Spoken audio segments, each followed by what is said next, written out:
Good morning, Bone. Morning, Gary. How are you? Doing well. A lot to cover this morning. And, of course, we do it every week. But, Alabama's already kind of crunching the numbers for this 2020 class. Spots are getting tight.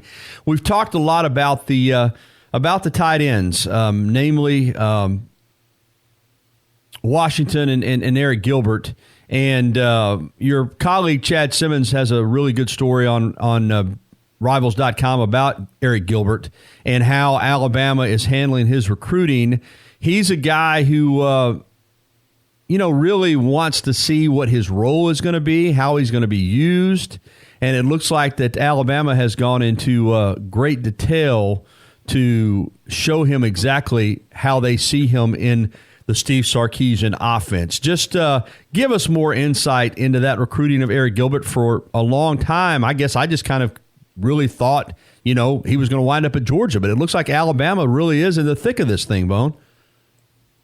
Yeah, and I'll give you a little backstory. I mean, he's a kid from Marietta, Georgia, 6'5", about 230 pounds, has been heavily recruited by many schools for a long time. And I think it was last summer, his teammate and quarterback Harrison Bailey committed to Tennessee, and the same age. They're both seniors in high school this fall, and Harrison has been recruiting him very heavily, and obviously Tennessee has been recruiting him very heavily. So many people have felt like it's a Georgia and Tennessee battle. I mean, for the last year, and he's made a few visits to Tuscaloosa. He came in the spring, and now all of a sudden he's made a couple trips to Tuscaloosa this summer, and Alabama's done a tremendous job recruiting him. And we all know that Alabama has a big need at the tight end position in this year's recruiting class. Now they do have one tight end commitment in Caden Clark, but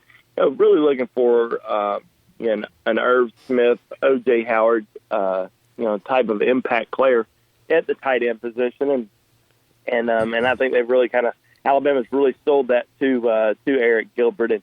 And there's some schools that are recruiting him that are telling him, hey, we're going to let you play receiver. We're going to let you play whatever position you want to play. Alabama's kind of taking the approach of, if you want to make it to the next level, if you want to make it to the NFL, your best bet is to play tight end because, he's 230 pounds. He's 6'5", 230 pounds right now. Probably going to get up to 240, maybe even 250 pounds at some point, and he is an elite athlete. There's no doubt about it. I mean, he had I think over 1,300 yards receiving as a junior last season. I mean, that's just incredible for a player his size and at his position. But they've done a great job recruiting him, like I said, and for the longest time it has seemed like a Georgia-Tennessee battle. But now it's starting to shift more towards the Georgia-Alabama battle. Wow.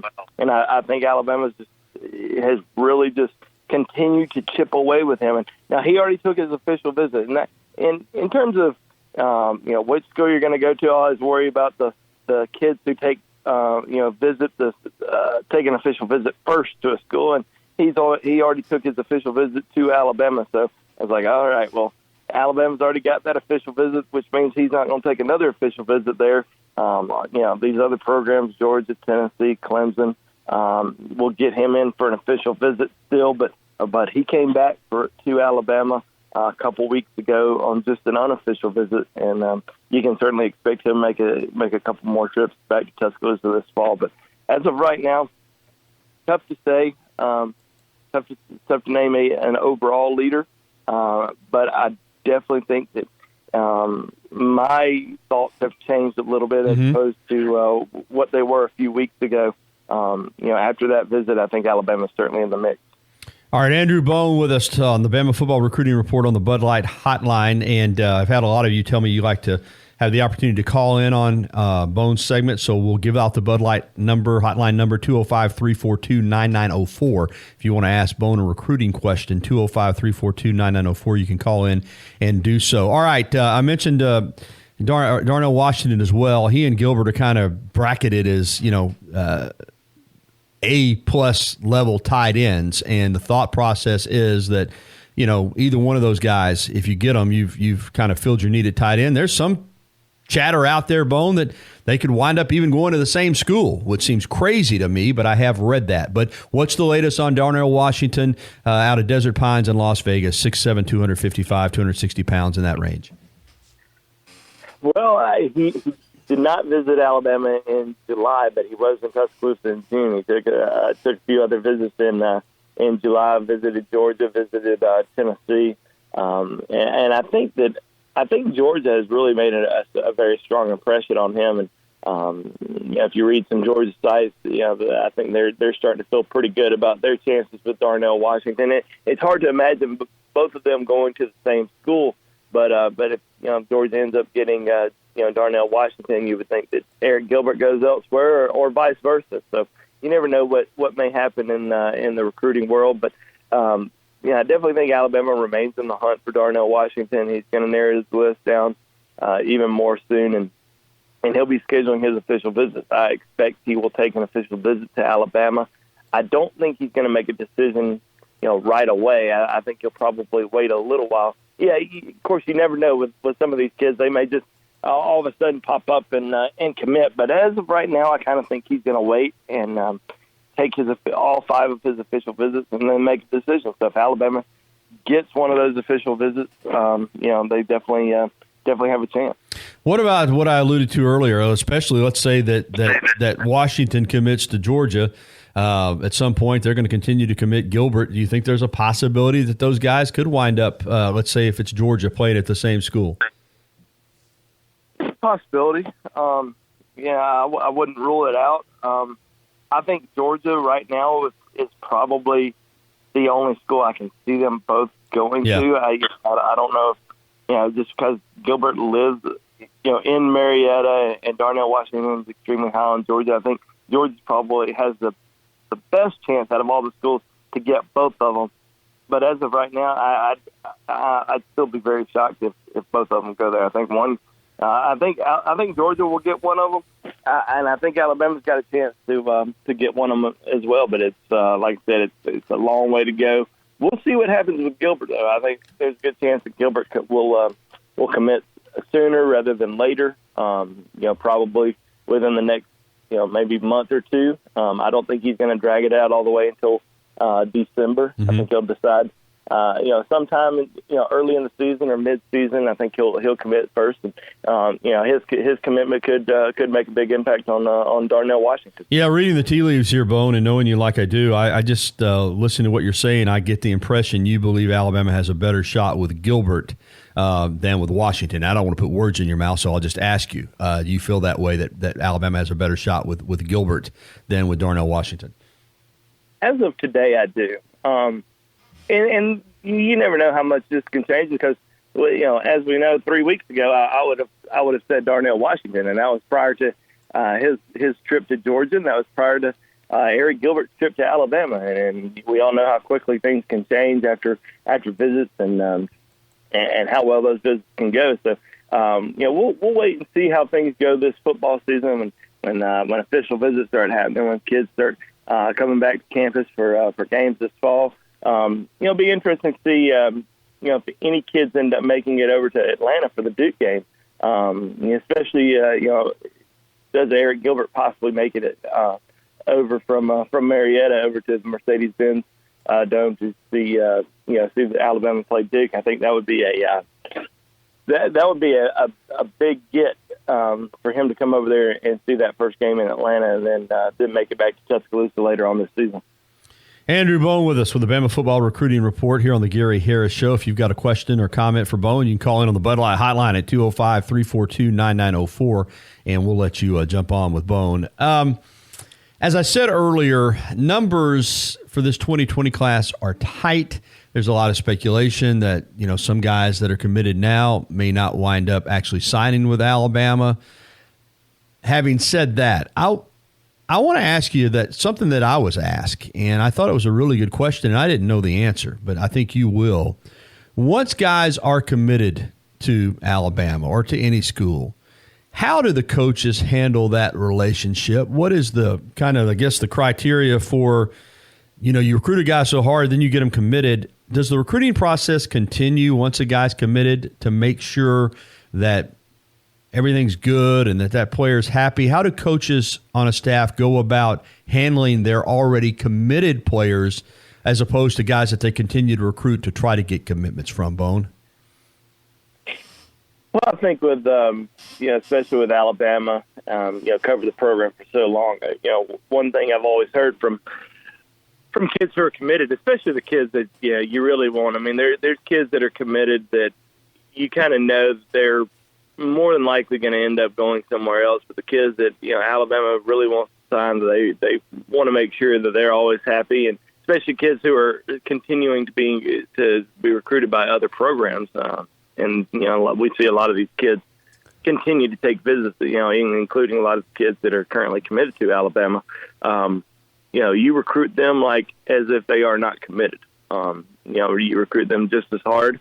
And that's one thing that I've always heard from a ton of Alabama signees and kids who played at Alabama, or kids who are currently in the NFL. They stuck with Alabama because Alabama recruited them, just as hard as any other school, all the way up until they signed their letter of intent. Because you've got a lot of other programs that are out there that are trying to flip, kids that are committed to Alabama. And Alabama's doing the same thing. They're out there trying to flip kids that are committed to other programs as well. But you gotta just stay on these kids, every single day. Whether that's text messages, whether that's messages on Twitter, social media, reaching out to them via phone, always being available whenever they reach out to you. And it's not really a good sign if you're a commitment, whether it's to Alabama or whoever, Georgia, Tennessee, Auburn.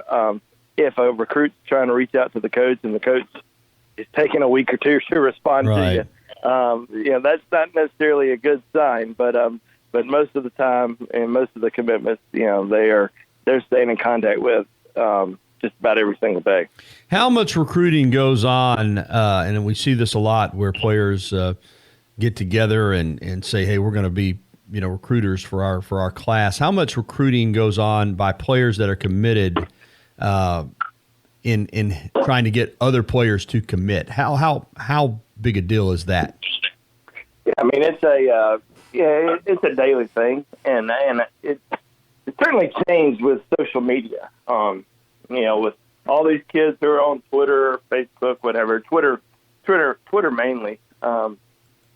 You constantly see kids who are committed to programs, whether it's Alabama or whoever, that are constantly tweeting at other recruits. Roll Tide, you know where to go, and we want you here. You can make our program better. You can make our recruiting class better.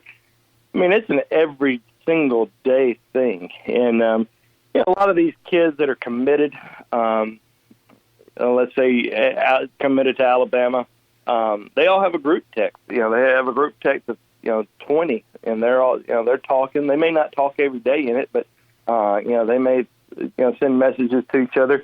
They may have other kids who are currently not committed in the group text, and they're trying to get them, to jump on board and stuff like that. But it's an everyday thing, and it's certainly, especially when kids are coming onto campus and taking visits, whether during the summer or during the fall for official visits, whatever it may be.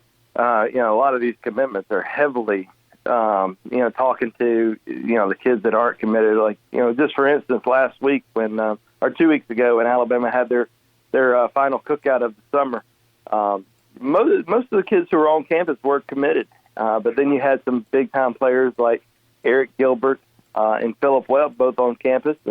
And those commitments spent a lot of time with those guys trying to recruit them, but also trying to build a relationship with them. Not sitting there just begging them to come, but just, kind of seeing where their head's at and, wanting them to make the right decision. But at the same time, trying to plant that seed in their ear, like, we really want you at Bama. So that's, it's just an everyday thing from recruits, talking to other recruits. 22 commitments in this class of 2020, Bone, and As I said, numbers are tight, but it's been a little bit since a commitment, and you know how the Bama fans are. They're anxious. Who's on commitment watch? When do you think the next chip could fall? Well, someone asked me on our recruiting board a couple of days ago on the BamaInsider recruiting board, who is next to commit, who's on commitment watch. And, you know, we always try to throw out a couple names here and there. But, you know, as of right now, there's currently only one player who is scheduled to commit within the next month. Now, that doesn't mean he's the only kid who's going to commit, but the only kid that's currently scheduled to commit is Joel Williams, the four-star defensive back out of Baton Rouge, who I felt very strongly will announce for Alabama. So he'll announce his commitment on September the 9th. So feel very strongly that he's probably next on board. Now, there are some other kids that we're you know, kind of watching, because even though they haven't said when they're going to commit, we're watching them pretty closely. You know, one of the kids is Zach Evans, the number one running back in the country. There have been rumors that he is going to make a decision before the start of his senior season. Now, you know, we don't know how true those rumors are, but it's something that we are, you know, definitely paying very close attention to, because, you know, I think Alabama, Georgia, LSU, and Texas A&M, I think all four of those programs feel like they have a good chance to get his commitment. And I've said this kind of for the last 2 months. If Zach Evans makes a decision before the start of the season, I would not celebrate, because there's a long way to go in his recruitment. He hasn't taken a single official visit yet, especially if he commits out of state.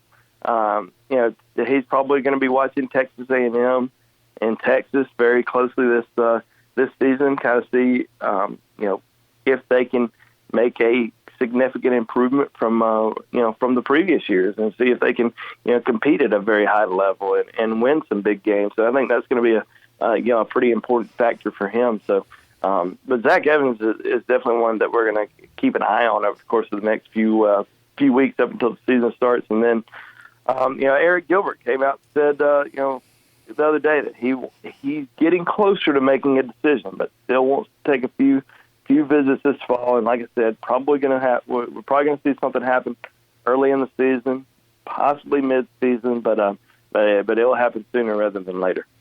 Great stuff, as always, from Andrew Bone. Bone, fill the listeners in on how they can track all your information on the recruiting scene. Well, definitely follow us at BamaInsider.com. We got some great specials going on over there right now. So it's a great time to sign up, get ready for the football season, and also the you know, the peak recruiting season. So we got a lot going on. You can follow me on my Twitter handle at Andrew J. Bone as well. Thank you so much, Bone. All right, Gary. Thanks.